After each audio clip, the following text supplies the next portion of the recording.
Kenapa industri rokok kan, dia perlukan pokok yang percaya rokok ni hilangkan stres.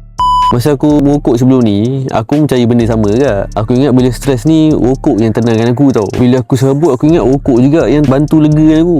Tapi lepas aku belajar pasal nikotin kan, sebenarnya ada something lah aku sedar. Sebenarnya rokok ni dia tak hilangkan stres pun. Yang berlaku tu, cuma nikotin dalam badan tu dah start berkurang. Jadi bila nikotin tu berkurang, badan kita akan rasa tak selesa tau. Gelisah, kadang rasa tak tenang, macam-macam benda lah. So lepas kau merokok, nikotin tu akan masuk balik, dan perasaan tak selesa tu hilang tau. Lepas tu kau pun fikir lah, wah rokok ni memang hilangkan stres lah. Padahal rokok ni cuma hilangkan masalah yang rokok tu sendiri cipta je tau.